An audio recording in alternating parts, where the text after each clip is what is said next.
Hello friends, இந்த weekend பார்த்தீங்கன்னா எங்கள் வீட்டில் மத்தி மீன் குழம்பு தான் செஞ்சோம். ஸோ அது எப்படி செய்யலாம்னு உங்களோட ஷேர் பண்ணுறேன். மத்தி மீனில் முருங்கைக்காய் போட்டு செஞ்ச இந்த குழம்பு வந்து இட்லிக்கு, தோசைக்கு, இதுக்கப்புறமா வந்து இடியாப்பத்துக்கு கூட ரொம்ப டேஸ்ட்டாக இருக்கும். சாதத்துக்கு வந்து நீங்கள் குழம்பு ஊற்றி நல்லா பிசைஞ்சு சாப்பிடும்போது அவ்வளோ சூப்பராக இருக்கும். இந்த குழம்பு எப்படி செய்யலாம் அப்படிங்கிறத பார்க்கலாம் வாங்க.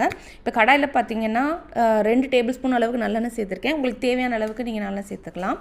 இதில் கடுகு, வெந்தயம் சேர்த்து பொரிய விட்டு எடுத்து வச்சுக்க போகிறோம்.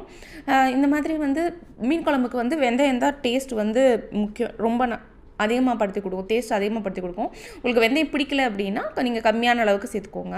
இதுக்கப்புறமா 10 சின்ன வெங்காயத்தை வந்து பொடிசாக நறுக்கி சேர்த்துக்கலாம்.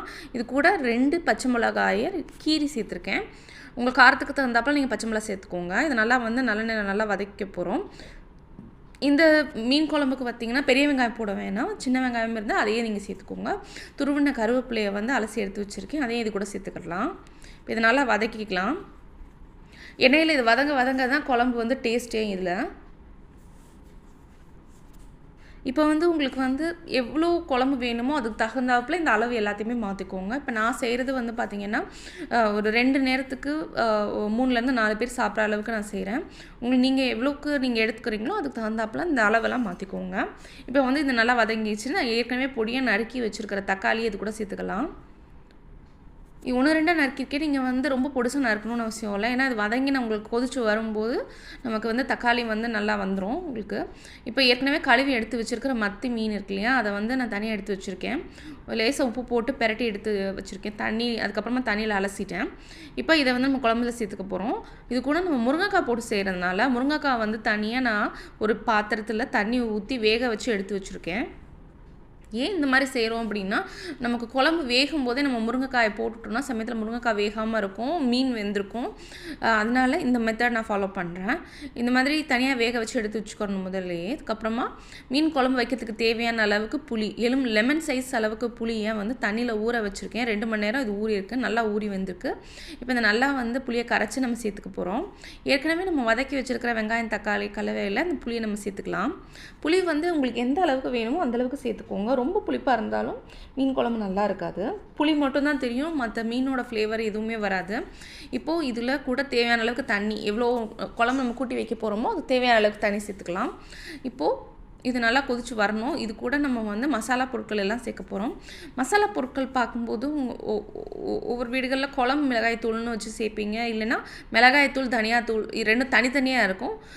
நான் வந்து குழம்பு மிளகாய்த்தூள்னு தூள், தனியாத்தூள் 2ஐயும் சேர்த்து போட்டு எல்லாத்தையும் மொத்தமாக நான் அரைச்சிடுவேன். இது நான் அந்த மெத்தடில் செய்கிறேன். நீங்கள் எப்படி செய்கிறீங்களோ அதுக்கு தகுந்தாப்பில் நீங்கள் யூஸ் பண்ணிக்கோங்க.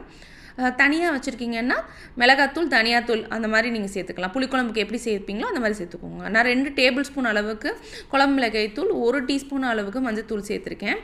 இது போக ஒரு ஃப்ளேவருக்காக தனியாக தனியாத்தூள் அரைச்சி வச்சுருக்கேன் இல்லையா, அதையும் ஒரு 2 டீஸ்பூன் அளவுக்கு சேர்த்துருக்கேன் ஃப்ளேவருக்காக. உங்கள்கிட்ட இருக்குன்னா நீங்கள் யூஸ் பண்ணிக்கலாம். இதுக்கப்புறமா தேவையான அளவுக்கு உப்பு சேர்த்து இதை நல்லா கொதிக்க விடணும்.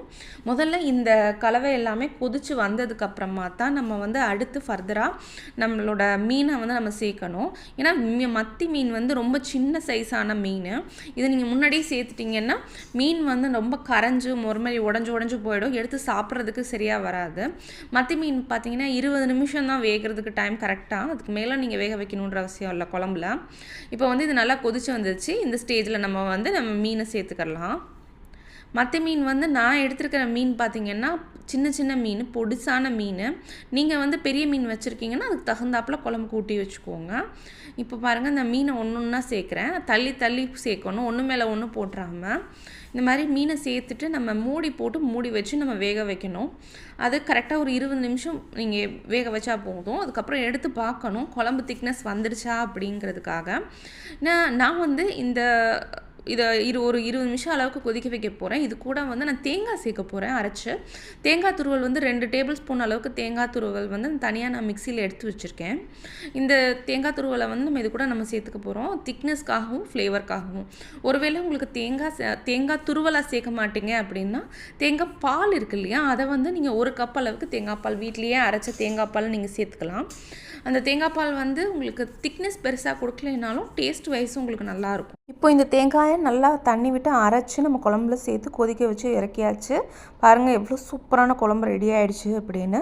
இந்த வீடியோ உங்களுக்கு பிடிச்சிருக்குன்னா ராஜி ஹோம் மேக்கர் சேனலை சப்ஸ்கிரைப் பண்ணுங்கள். தேங்க்ஸ் ஃபார் வாட்சிங்.